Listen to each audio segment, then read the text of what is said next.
Mughal ruler, who then went on to build the Sambhal Jama Masjid.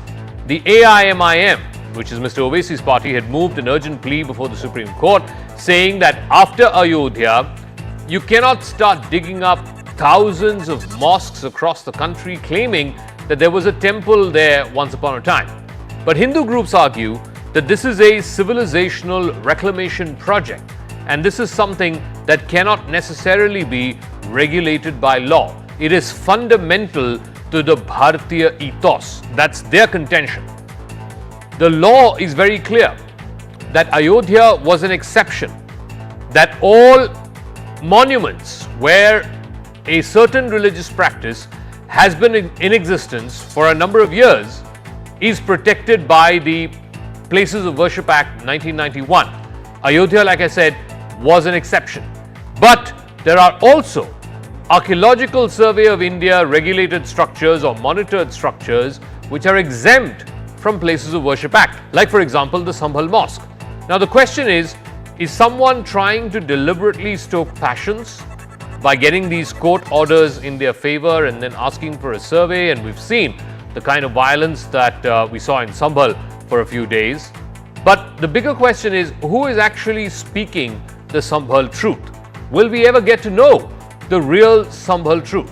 Those are questions that need answers. We'll get to that in just 1 second. But first, the story of what the Supreme Court said today, and more importantly, what happened today, a week after the first survey was ordered by a local court there.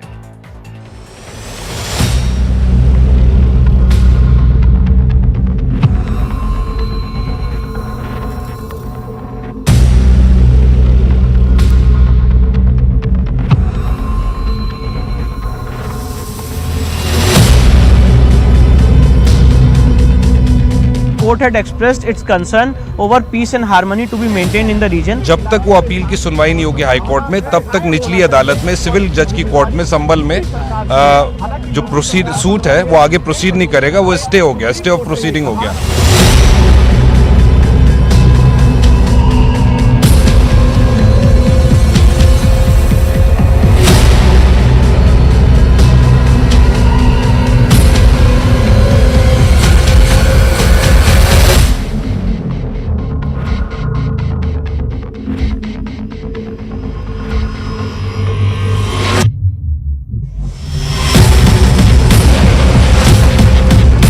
यहाँ पर जो दंगा भड़काया गया है, खास तौर पर उकसाया गया लोगों को, हौस का पानी निकाला गया, जबकि सुप्रीम कोर्ट ने मना किया था किसी भी सर्वे के दरमियान किसी चीज से छेड़छाड़ नहीं की जाएगी. मैं माननीय न्यायालय के फैसले का स्वागत करता हूं और समाजवादी पार्टी और उनके गुंडों, अपराधियों, माफियाओं, दंगाइयों को हिदायत देता हूं कि माहौल खराब करने की कोशिश ना करें.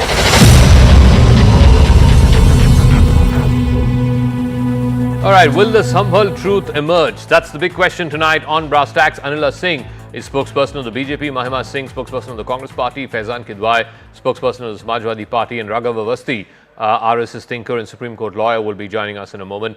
Anila Singh, let me start with you first. The Supreme Court is very clear in its order today. The trial court will not pass any order in this case. The Masjid Committee is well within its right to approach the High Court. They can move a petition before the High Court, giving out whatever their concerns are. The Advocate Commissioner can file a survey report, but that survey report has to be kept in a sealed cover. Basically, the Supreme Court has said that whatever these proceedings were, which were ordered by the lower court, have to be kept in abeyance till the High Court adjudicates upon this matter. Isn't that a blow to the temple side, the mandir side, as it were? My Ram Ram to all, and of course not. Honorable Supreme Court has just mentioned that you have to give the report, the Advocate Commissioner, he has to give the report in an envelope, closed envelope, and nothing will be public till High Court decides it how and in which way the survey and the investigation, whatever, has to go. So I will not say that it is somehow any sort of blow. Those political parties are the people who are rejoicing, who are trying to fire the crackers and all. Oh, hum to jeet gaye, survey. Has the court stopped the survey? Of course not. So the truth is not going to be hidden anyway. It is going to come out in broad daylight. So I am very, very confident about that, and I've got full confidence and trust in the legal system of my nation. We do not start pinpointing the fingers. Okay, this decision has come out from Supreme Court because of that particular judgment. So it is all right. We are going to wait for it, and Bharatiya Janata Party has got lots and tons of patience. We sit, we observe. And if somebody is doing wrong, then we react. No, but Anila So Singh, we are when the very Supreme happy. Court adjudicated upon the Ayodhya matter, the 5-judge bench made it very clear that this was a one-off. The exemption that they were giving to Ayodhya outside of the purview of the Places of Worship Act was a one-off. Now, this speaks to what has been said even by the Sarsang Chalak of the RSS कि हर मंदिर के नीचे शिवलिंग खोदने की क्या जरूरत है. This is what he said. This is not what I said. Now, the point is, today it's Sambhal, tomorrow it's Ajmer. Where will this stop? That's the question being asked by the masjid side. Why it should stop? And with all humility, I just want to say one thing here. Places of Worship Act is a draconian act, forced law on us, Hindus. This nation was divided on the lines of religion. One became Islamic Republic of Pakistan. Those who love Islam, those who hate Sanatan, they could have gone there. Today, if Hindu demands that we just want to know which temple was here. Here we have, according to the whatever proofs are there, this place was Harihar temple. We just want to know about it. So now that right is going to be denied because one particular act which was brought by a parasite political party which is known as Congress, a prime minister who gave us this act, who gave us Waqf Act, who Okay. made minority commission. So all the Hindus should suffer. They do not have any right to So- investigate or ask to go and So and just let me ask Mahima Singh of the Congress Party. So there are historical claims of the existence of a temple much before this masjid came up in Sambhal. Some Hindus in the area assert that the mosque was built on the ruins of the Sri Harihar temple, which they claim was demolished by Babur in 1529. They refer to historical texts like Babarnama and N.A. Akbari, which allegedly document the destruction of the temple during Babur's invasion. This is their claim, and basis this claim, the lower court last week issued that an advocate commissioner carry out a survey and find out if indeed this is true. So what is wrong with that, Mahima Singh? Jai Hind, Zaka, I am quite appalled at the audacity of the BJP spokesperson. First of all, I want to ask the question at the very outset of your show. Have we resolved the very critical issues this country faces, the women and youth of this country face, the issues of unemployment, inflation and all the others, that we are talking like this about, places of worship, when the BJP spokesperson is talking about temples under mosques? We know that there are groups talking about Buddhist monasteries under temples. So you see, we have to understand which walk are we trying to tread, and who wants this peace and harmony in this country disrupted? It is the BJP, of course. And why? Because at the very heart of their politics lies baatenge and katenge. When they say batenge to katenge, the message is hum batenge aur katenge. That is the BJP. Now, you see, this kind of tool, these kind of gambits are straight out of the BJP's crook book. And when the BJP spokesperson speaks with the plain brazenness of the sorts that she has spoken with right now on your show, we understand why the BJP is completely and has always been completely opposed to the word secularism. Why the BJP wants to convert this whole country into an excavation site. We want to ask today, when the Supreme Court instructs the UP police and district administration to be absolutely neutral, maintain peace and harmony, we want to ask then, isn't it indicative of the fact that the UP police and the administration has been hands in glove with the propaganda, propagandists of the BJP in disrupting this peace and harmony, and then why should they be not called out, and then why should not the UP police and administration take the onus of the disharmony, the communal discord that has been spread across the region. Now you see when we talk about values of our constitution, secularism, justice, fraternity, those very values the BJP has always been at loggerheads with. We will keep questioning it. We will ask very relevant questions like, when the survey was happening, like the BJP spokesperson has indicated, were the ASI officials present there? Because we know it is supposed to be an ASI site. Monument, were the ASI officials taken into confidence? Were they present there? No, they were not. And it's all out in the open, because the BJP's intention is just to spread communal hate, communal riots. Let me ask Raghav Avasthi this. The contention of the Muslim side is that twofold. One, that Places of Worship Act 1991, the Act prohibits the altering of the religious character of any place of worship as it existed on the 15th of August 1947. This was upheld by the Supreme Court of India. They contend that this law protects any mosque from being demolished or altered based on historical claims. Two, the historical continuity of worship. The Muslim community argues that the Shahi Idgah Masjid in Sambhal has been in continuous use since its construction in the 16th century, emphasizing its status as a place of worship for Muslims, which is protected under current laws under the Indian Constitution. How do you counter that?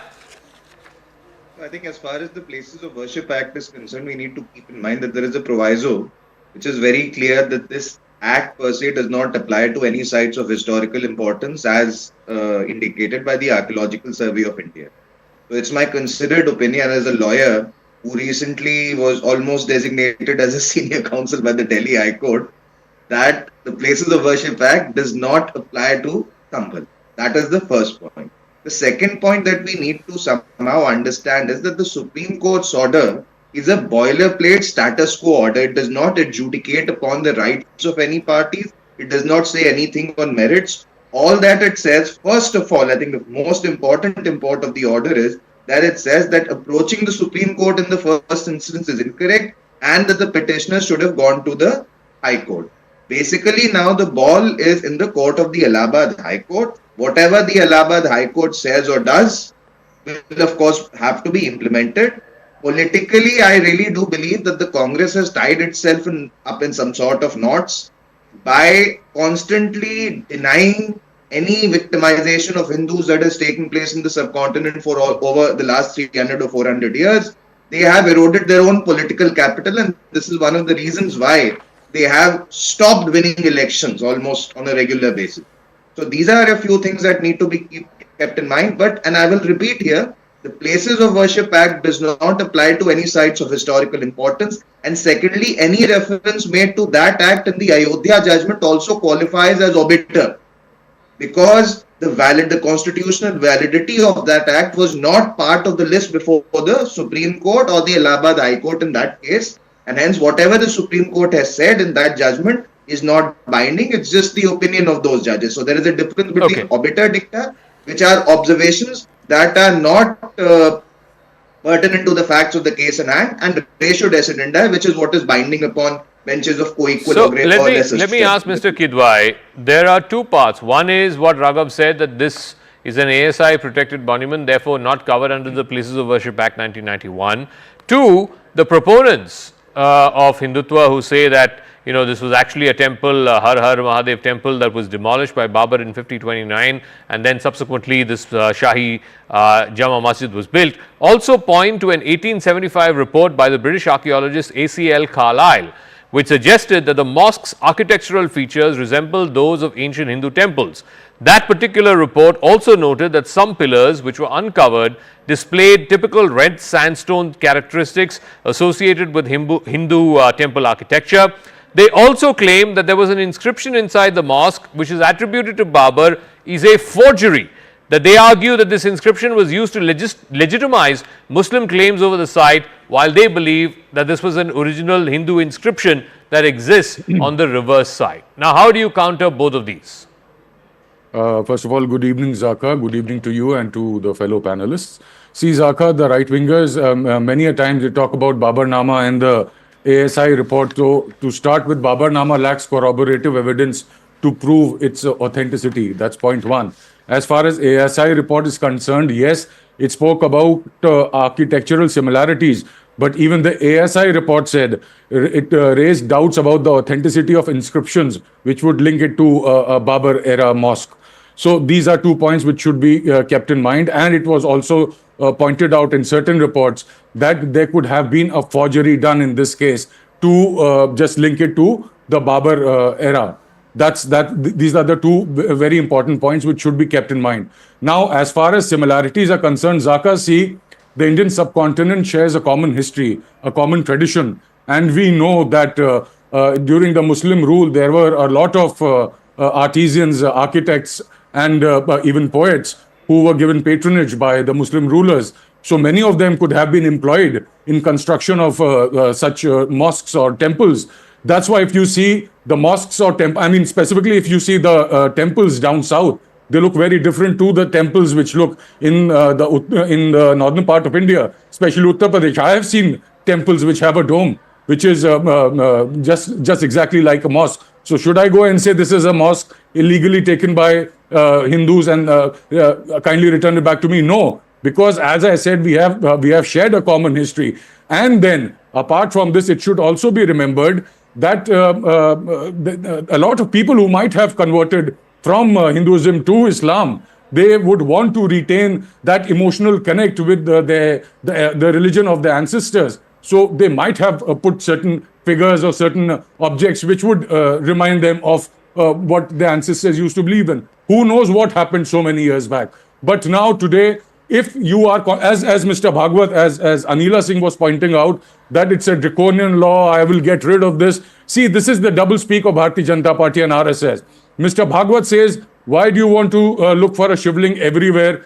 But the BJP RSS people say, no, we want to. Then in 1966, I'm quoting MS Golwalkar. He said about Constitution, the Constitution has absolutely nothing that can be called ours. But on 7 February 2022, Mr. Bhagwat, while speaking to in the Hindutva National Integration Forum, he said, Hindutva is nothing but a true reflection of Indian Constitution. So, do you see the contradiction? This is the kind of contradiction and chaos I want to underline that the people who are claiming historical sort of legitimacy or historical rights over what happened in Sambhal are asking for whether there can be a test of character of the place. Now, their argument is, I am not judging whether that argument is right or not, but their argument is that the Supreme Court, while adjudicating upon the Ayodhya matter, basically drew a line saying while you cannot change the essential character of a place of worship, and all places of worship are protected under that 1991 Act, other than those that are under the purview of the ASI, you cannot change the essential character or the essential religious character of a place of worship, but there is no bar on ascertaining what is the essential religious character of a place of worship. But be that as it may, that was applicable as far as the Ayodhya judgment is concerned. So let me ask Anila Singh what Mr. Kidwai is saying. Twofold. Number one, that the Ayodhya judgment was an exception by the Supreme Court, and the Supreme Court had said that under the unique circumstances, because of the Ayodhya history and the legal contention that had been in existence for the last 50 years, they said that other than Ayodhya, all other monuments are protected under Places of Worship Act, which places a legal precedent against altering the status of any mosque like the one which is the Shahi Jama Masjid in Sambhal. Now, the question is, you are doing a survey to ascertain what? And once you ascertain that, okay, there was a temple beneath that mosque, then what are you going to do? The point is, the natural corollary and the fear that the Muslim community has espoused is, you are going to change the religious character of that place, which is prohibited by law. Nobody thought when they changed the religious character of that place. Zaka, see, today's verdict, it came from where? It came from Supreme Court, Honorable Supreme Court. Honorable Supreme Court dictated that the survey report will go in a closed envelope until High Court gives the direction. Others should wait. So this also came from Supreme Court only, from nowhere else. It did not come from 6th Deen Dayal Upadhyay Marg or head office of Bharatiya Janata Party. It came from Supreme Court. Secondly, it is so good to see Samajwadi Party showering flowers of praises on RSS chief. Good to see it. Let me tell you, sir, that what Bhagwat Sahab has said, we all honor that. But who says that you do not have right to know that where this building, where this masjid is built, there was a temple beneath it. Everybody has got the right to know about it. If a child is being adopted, the child has got full right to know that who are his or her biological parents. So you are denying that right by saying Hindus, keep quiet, shut up, sit in a corner. You do not have any rights to know that whether here beneath this masjid temple was there or not. So, and let me tell about the Congress party, a political party which has got phobia, Hindu phobia. This is one political party who coined the name Bhagwa Atankavad. That Bhagwa color is equivalent to terrorism. They have got pure hatred, Samajwadi Party and the Congress Party, they have got pure hatred for Yogi Adityanath ji. The type of bad naming they do for Yogi Adityanath, they keep on pinpointing without knowing that what a yogi can do in our culture. So they don't have any knowledge about Sanatan, but they will keep on bad-mouthing about him.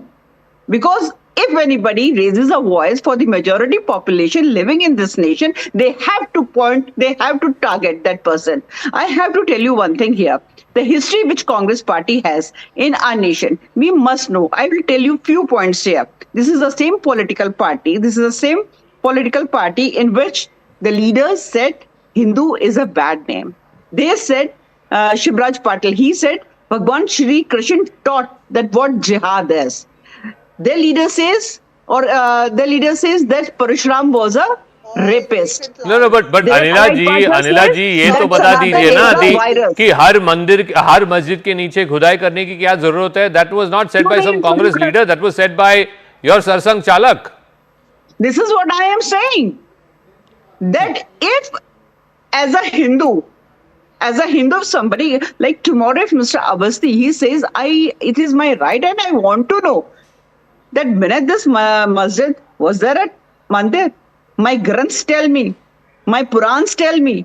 So as a Sanatani, I have a right to know whether my Purans are saying right or wrong. Okay, so Mahima Singh, the point is that there is a firm belief by some Hindus, whether in that area or beyond, that there was a temple behind this 16th century Shahi Jama Masjid, that this is the temple where the Kalki avatar will portray itself. The belief underscores the importance beyond just a historical context. There is a present day rationale that's being given for why this particular site is being asked for a survey, why they have moved court asking for a survey. So how do you counter that? Zakha, you see, Mr. Mohan Bhagwat's words that you have been reiterating on your show, you've done it twice this time, and, I was coming to that, they ring hollow. When Mr. Raghav Avasthi speaks, when the BJP spokesperson speaks, they ring hollow, and we have been telling the nation only that, it's only namesake that concern. But thanks to the BJP spokesperson and the RSS thinker on your show that they have shown the reality to the country. When the RSS thinkers speaks of the subcontinent, I want to question him, where has the intelligence of this government been? Why has the BJP been in oblivion when Bangladesh, when Sri Lanka went to crisis? What happened in Bangladesh, and now now the Bangladesh erstwhile president Sheikh Hasina is having to find respite in our country. Where was the BJP intelligence? Today the plight of Hindus in Bangladesh, in fact, was being discussed on your previous show, just before your show. You see, that is the plight of Hindus, and the BJP government is not able to do anything about it. The BJP spokesperson needs to answer the question. We are curious about why the BJP and Mr. Modi have no concerns for Manipur. We want to know what has kept Mr. Modi from visiting Manipur. Has the unemployment been cured? Has the inflation been resolved? Are the women in this country completely safe, so that now we can sit back and find out which temple under which mosque? And now you see the Buddhist groups are rising. We have seen various concerns being raised by Buddhist groups here and there, and other religions are uprising. So let Raghav Avasthi respond. I mean, you claim to be the sort of at the vanguard and the protector of Hindus. You can't do a thing about what's happening to Hindus in Bangladesh. Now you want to go after some 16th century mosque? That's the question being asked by the Congress spokesperson. Raghav. I think the reason why the Citizenship Amendment Act of 2019 was brought in was to protect Hindu minorities in our neighboring countries, including the subcontinent. And then the Congress party was opposing it because they wanted votes of a certain community. And I will repeat it, irrespective of how much the Congress party begs for votes from that particular community, they will never make the Congress party their first choice. That was not true before it. That did not happen before independence. That will not happen after independence and partition. That is one thing. As far as the situation in Bangladesh is concerned, the Ministry of External Affairs has already registered its strong protest, and pressure is being put through diplomatic channels. That is one. The second thing, of course, which we need to keep in mind is that the Citizenship Amendment Act is there so that all the Hindus from Bangladesh can be brought into India and they can be given citizenship. Now, the Congress party should tell us as to whether they oppose the Citizenship Amendment Act of 2019 or not, in the light of recent events in Bangladesh and also in the light of what has happened in Pakistan over the last 70 odd years, where the Hindu population has dwindled from early double digits to, I think, 1.6% or something like that right now, or even less than that. So the Congress party should talk about it. The Congress party should also tell us as to why Jawaharlal Nehru inked something known as the Nehru-Liaquat Pact. Why was the Nehru-Liaquat Pact inked in the first place, where basically Hindus in Pakistan were thrown to the wolves? So the problem with the Congress party is that I'll give the final word to Mr. Kidwai. Yeah, Mahima Singh. This is exactly why the CAA was brought in, and you oppose the CAA. Zaka, one is that we know what did the RSS's forefathers, what was their role in the division of India, Bharat and Pakistan.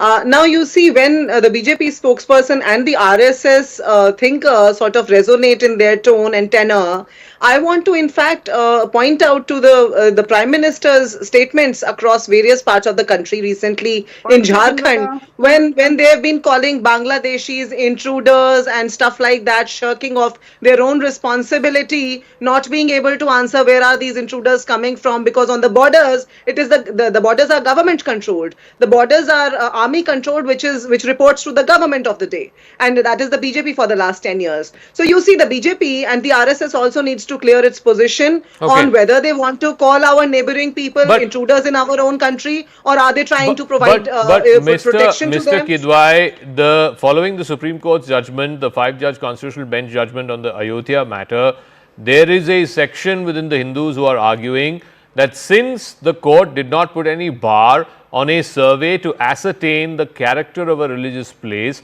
the same legal principles should apply to Sambhal, which means if there is a reassessment of historical sites where temples existed at one point of time which were destroyed and then mosques were built on top of it, the court has said you cannot change the essential character, the essential religious character cannot be changed, but the court has not put any kind of blanket stay on assessing what is the essential religious character of a place. So that is exactly what is happening in Sambhal. So what is your problem? Raka, see, the RSS thinker, he raised a point that the Places of Worship Act doesn't apply here. Actually, if we agree with this, then there are certain rules and norms that were violated. I'll tell you what. There was a violation of provision of Civil Procedure Code 27, Order 39, Rule 1, Rule 2, Order 8, Rule 1, and Order 1, Rule 10. Reason being, the aggrieved party, that is the defendants, they were not made party to the case before this survey was ordered.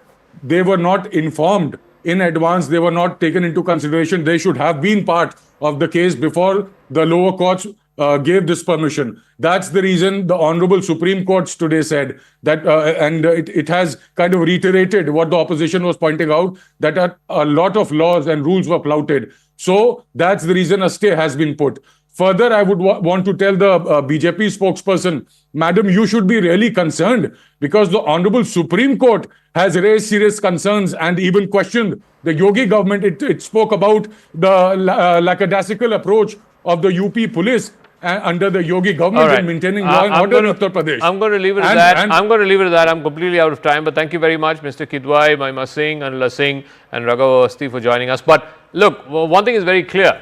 The court, the Supreme Court no less, has said that no more proceedings in front of the trial court. Whoever the aggrieved party is can move the High Court for any kind of relief, any kind of direction.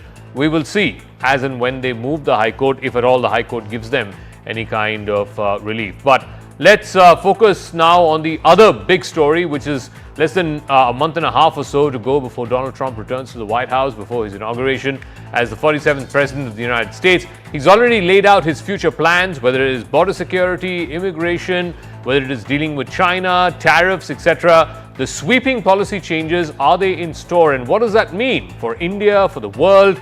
I spoke to Fareed Zakaria, the host of GPS on CNN, author, foreign affairs expert, and decoded what Trump 2.0 entails for the world and in particular for India. So it's less than a month since a stunning electoral verdict in the United States, Donald Trump winning the election, both the popular vote as well as the Electoral College and all 7 battleground states. But within this month of him having been elected, there is already a great deal of tumult that is happening in American politics. Many of his cabinet appointments are quite controversial. One of them has had to back off because it was clear that he would not be confirmed in the Senate. He's already imposed or said that he will impose 25% tariffs on day one against both Canada and Mexico, the 2 closest neighbors to America. How does the world prepare for Trump 2.0? Joining me now is Fareed Zakaria, author, columnist, and the host of GPS on CNN. Thank you very much, Fareed, for speaking with us. So let's start with the election itself. It was a pretty comprehensive win by Donald Trump, both the Electoral College and the popular vote. What exactly worked for him? Why did, 76, almost 77 million Americans choose to vote for Trump? Always a pleasure to be with you, Zach. Look, to begin with, it's worth pointing out we're still in an age of very close elections. For the last 25 years in the United States, you have had elections that are between, roughly speaking, 2 points, 2 percentage points. Think of 2000, which was decided by 536 votes in Florida, to now, Trump won by about 1.5% of the vote. That's less than either of Obama's victories, but more than Bush's. So it's not a landslide, but it's, as you put it, a comprehensive or resounding win because he won both the Electoral College and the popular vote. What worked for him? I think there are 2 important things to keep in mind. One, we are in a period of great difficulties for incumbency, for incumbent parties. Around the world, almost every incumbent party has lost. The British Tories went from a majority that was larger than any since Margaret Thatcher, 40, 50 years, to the smallest minority the British Tories now have in 200 years. If you look at Macron's party in France, Dems decimated. If you look at the Japanese, the LDP has run Japan since 1948 with a 1 9-month period of interruption. They lost the election. So Narendra Modi and the BJP are the only major country that I know of where, while there was a severe incumbent penalty, there was not a loss of power. So in that context, it's not surprising that the incumbent party lost. And in America, you have a particular kind of anxiety around all the turmoil and change that's been taking place. If you think about it, in the last 3 elections in America, the incumbent was thrown out. So that was In 2016, the incumbent party is the Democratic Party. They lose to Trump. 2020, Trump is the incumbent. He loses to Biden. 2024, Harris is the incumbent party. She loses to Trump. That has only happened, I think, in the 1880s. So you'd have to go back. So a lot of it is, I think, unrelated to Trump. But you have to give him credit for this extraordinary comeback because he was immensely unpopular by 2022, after January 6th, after all that kind of stuff. And he managed to work his way back, in my opinion, helped by the Democrats who mishandled things. But, for whatever reason, Trump has managed a comeback that is quite extraordinary. So when Joe Biden pulled out of the race in July and then Kamala Harris, the vice president, became the Democratic nominee, she had a bit of a bump up, certainly in the first month or so till the convention. Then a bit flattish. After the debate, there was a slight bump. But basically after that, after mid-September or so, it was kind of a flattish campaign and a flattish sort of swing for her. Now when you look back, of course, no one can, run the kind of campaign that she ran in just 100 days and give Trump this kind of a run for his money. But when you look back, what are the tricks the Democrats missed? Let's start with, was Harris the best candidate that they could have put up? No, she was not the best candidate they could have put up. In an open primary, I actually doubt that she would have won. She's from California, from San Francisco, very liberal part of the country, not necessarily representative of the mainstream. She had not fared well in the primaries when she had run in 2020. When Biden was nominated, she was, I think, the first or second to drop out. But beyond that, I would say the fundamental error was the single biggest issue, I believe, that was roiling the country was not inflation. Inflation was very high in 2022, and the Democrats did very well in the midterms and the Republicans did very badly. It was immigration, which had skyrocketed under Biden. And immigration has become the kind of visible face of all the changes taking place in society. Globalization, cultural changes, rise of minorities in the society. And it became the kind of red meat issue, or the hot issue. And Harris never was able to handle it well. For one thing, the Biden people, frankly, mishandled it. They should have been much tougher on the border much earlier. And when Harris was asked, would you have done anything differently than Joe Biden? That's what she should have said. She said, in retrospect, we should have been much tougher on the border, cracked down. We're now doing it. But by mishandling that issue, I think she missed the opportunity to change the narrative in this very central area. So I believe that was the single biggest issue mistake they made. So let's talk about Trump. He's not been inaugurated. He's not stepped into office yet. That's going to happen in January. But within less than a month of the election, some of his appointments are already quite controversial. We've seen one person, Matt Gaetz, who was the nominee for Attorney General. He's withdrawn because of a controversy around him. I believe the Defense Secretary, who used to be a television host, there's a controversy around him as well. Tulsi Gabbard. There's a lot of interest in Tulsi Gabbard here in India. Which of these announcements, which of these nominees you reckon would find it hardest to go through the Senate? Well, it tells you something about Trump 2.0, which is that it is a full-throated version of Trumpism. And what that means is, at its core, it is very hostile to the institutions of the American government. It's a very anti-institutional set of appointments. These are all people who have been deep critics of the American system, of American government, from Robert Kennedy to Pete Hegseth to Gaetz before him, Tulsi. All of these people think that the institutions are somehow broken, corrupt, lie. So there's a kind of coherence here. What's particularly scary about it is that the two strongest areas where the state government has authority is the Justice Ministry, right? The Attorney General, and the Defense Department, the Army. Those are the two kind of most fearsome powers that a government has, the law and the military. And in both cases, he's chosen people who are slavishly loyal to him rather than to any institutions, which is very worrying. Now, who would have the most trouble? I think the Republicans in the Senate are basically have become sycophants of Trump, and I doubt that they will put up much opposition. If there were another revelation about Pete Hegseth, the Fox News host who's been nominated to be Secretary of Defense, who has one sexual assault allegation. If there were another to come up, I think that might be a problem. But otherwise, my own guess is the Republicans will fall in line. And and remember, he needs, because the Republicans have a fairly decent majority, you would need 4 Republicans to vote against for the confirmation to fail. I don't foresee that happening with any of them.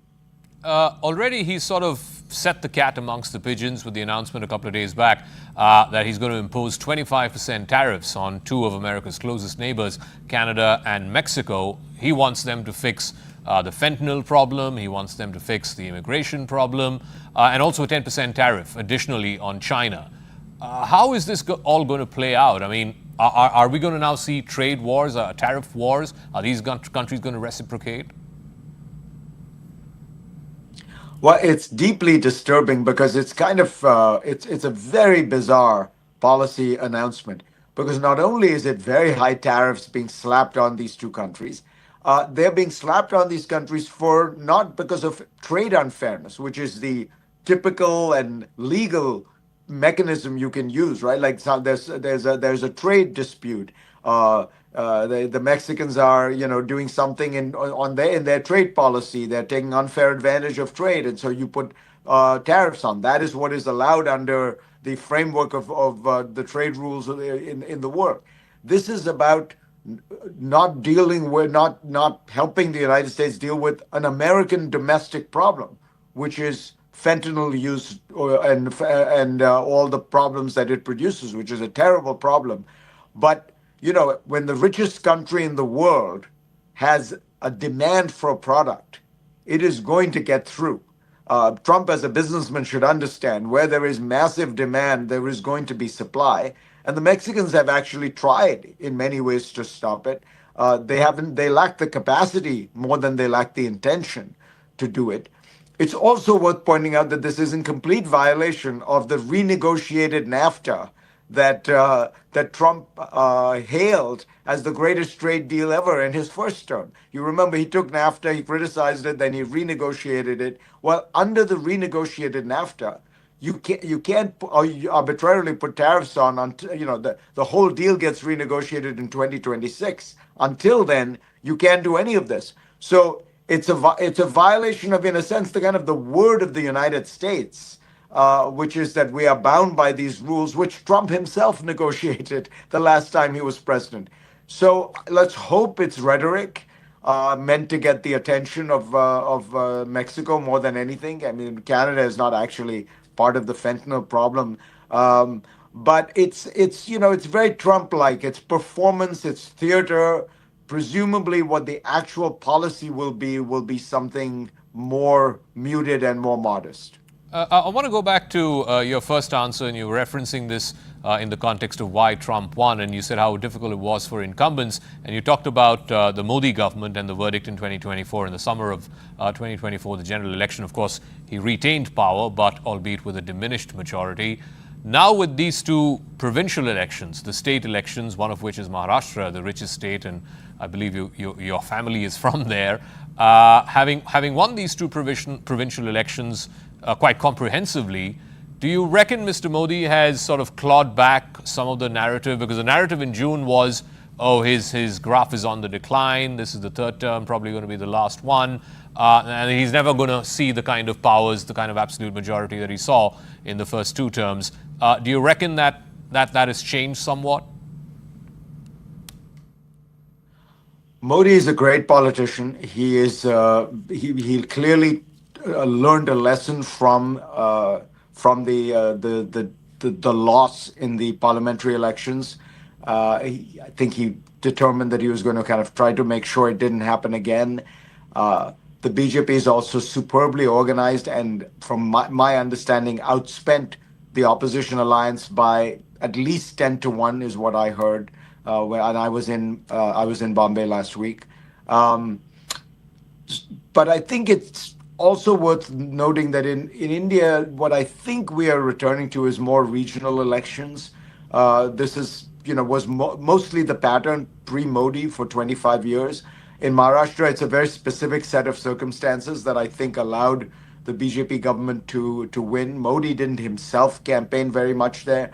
The RSS organization helped enormously. So I think there are some local issues. But yeah, I think overall, the point you make is I think, a fair one. Modi has arrested the sense of decline that came from his parliamentary loss. And it remains, as he's always been, incredibly focused, shrewd politician. And don't discount the extent to which better organization and a lot more money can often help. I want to talk about India-US in the context now of Trump going to be the next president starting January. Of course, they share a pretty warm personal equation, but how far out do you think India can escape from all of these tariff wars that are going on? He's in fact said, I think, during the campaign that India is a great trade manipulator. Therefore, he intends to put 10 or 20% tariffs on goods coming in from India as well. So how much do you think that would be an overshadow on the relationship? And I also want you to speak to the two picks that he's made for Secretary of State Marco Rubio, who seems to be a big India fan, and then you have Mike Waltz, who's the National Security Advisor. Both of them seem to be very pro-India, particularly in the context of India possibly becoming a counterweight to China here in Asia. India is in a sweet spot with regard to the United States, and it really is no longer much dependent on the administration. It's one of those rare areas of bipartisan agreement, and it's been going on ever since the Clinton administration. You've had closer and closer ties. The real transformation, of course, takes place under George W. Bush with the nuclear deal, but it's been very bipartisan. So, and as you point out, Rubio and the NSC advisor are particularly pro-Indian.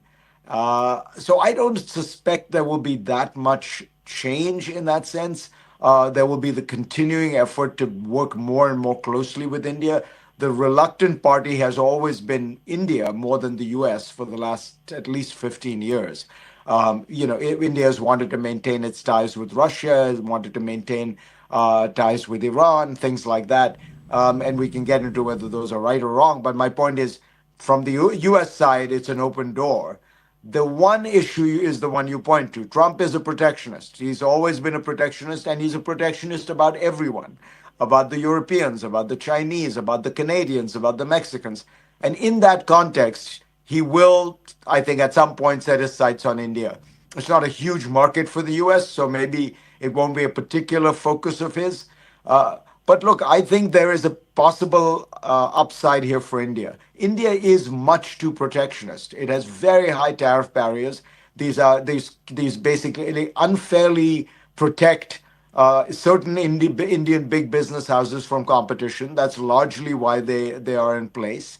And to the extent that Trump's threats might result in India lowering some of its tariffs, it would be great for Indian manufacturing, because a lot of the problem with Indian manufacturing is you can't import the intermediate goods you need without the cost going up a lot, because there are huge tariffs on whatever things you need, steel, anything you need to import to make manufactured products. It raises the price off, and it creates unnecessary oligopolies and monopolies in India, which hurt the consumer by keeping prices up.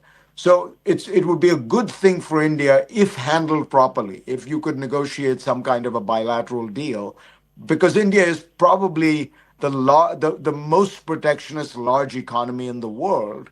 And so it does, of all the countries in the world, it does need a little tough love from the United States on this front, and maybe Trump will give it to India. Fareed Zakaria, we'll leave it at that. Thank you very much for joining us with your thoughts and perspective. Thank you.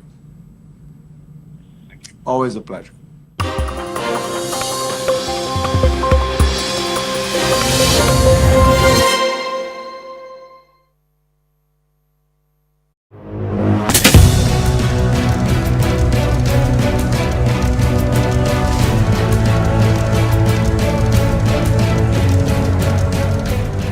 Those for the question say aye.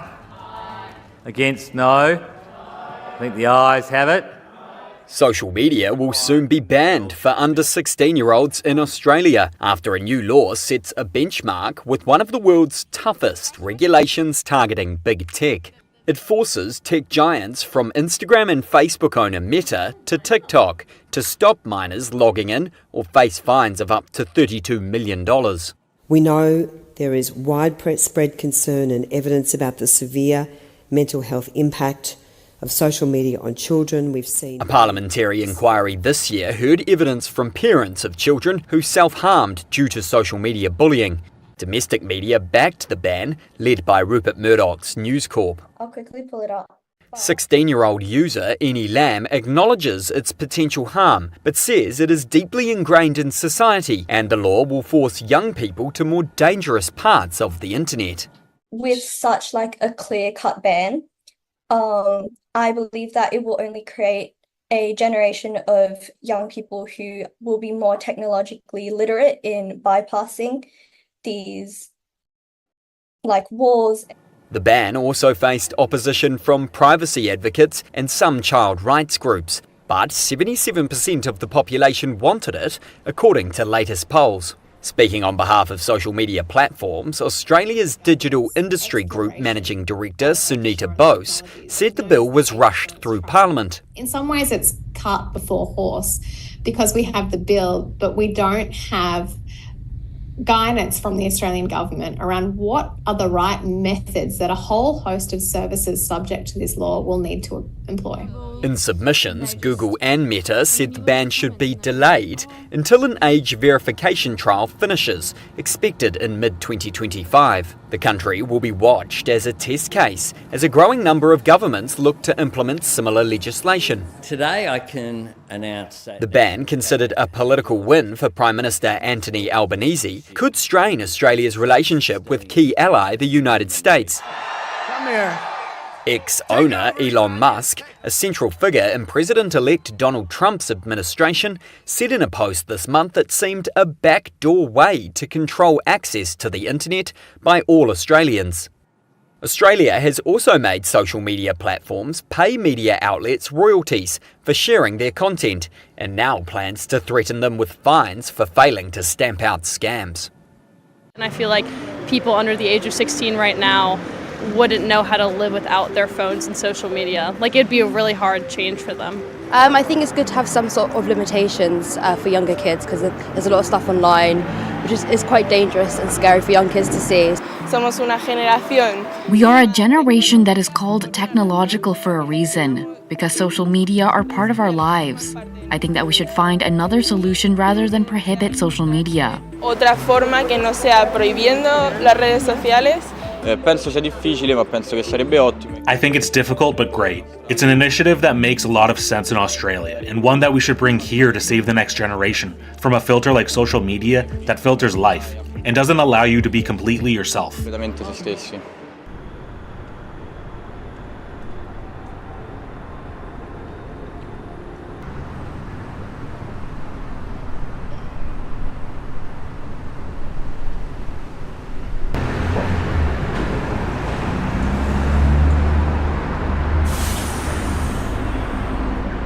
I don't think it's a good thing, really, because I think that it's not going to stop it, and also the government's taking control of things that is parents' responsibility, because parents are going to keep still using their social media, aren't they? And their kids are going to be watching them doing it, so what's the point, really? I mean, not to sound like an old fart, but when I was a child.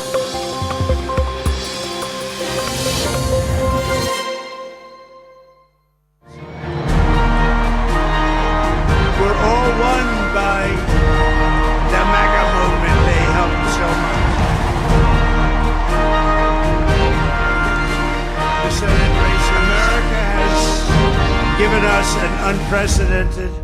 When Donald Trump takes office on January 20th, his first order of business could be to bar transgender individuals from serving in the military. The president-elect is reportedly preparing to sign an executive order aimed at removing nearly 15,000 people who are believed to be transgenders from the military. According to a report in the Sunday Times, they will be medically discharged after being categorized as unfit for service. It will also lead to a ban on trans people joining the military and comes at a time when almost all branches of the American Armed Forces are failing to meet recruitment targets.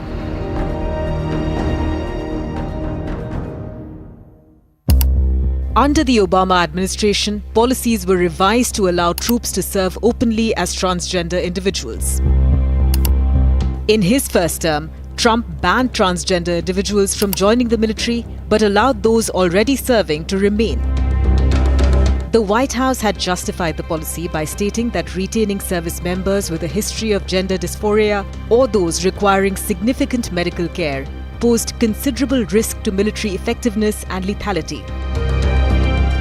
Trump tweeted at the time that the military cannot be burdened with the tremendous medical costs and disruption that transgender in the military would entail. After Trump left office in 2021, Joe Biden issued an executive order to overturn the ban in his first week.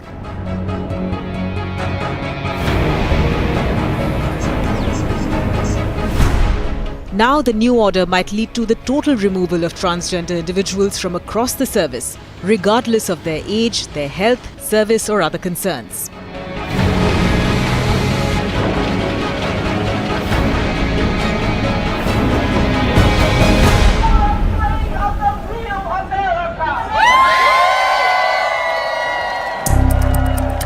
Reacting to Trump's possible move, Rachel Brannaman, Executive Director of Modern Military Association of America, which campaigns on behalf of the LGBTQ+ military personnel and veterans, said, and I quote,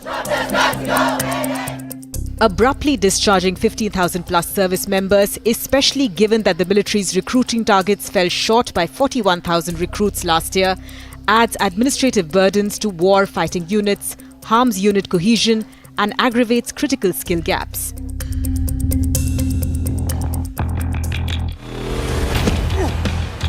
You little scumbag! I got your name! You will not laugh! You will not cry! Trump has repeatedly railed against so-called woke practices in the military, saying that some high-ranking officers are often more interested in diversity, equity and inclusion than planning to fight. Bullshit! You didn't convince me! Let me see your real war face! His new defense secretary pick, Pete Hegseth, echoes his views. The Fox News host and former major in the US National Guard has criticized weak, effeminate leadership in the military and argued in a recent book that the next commander-in-chief will need to clean the house.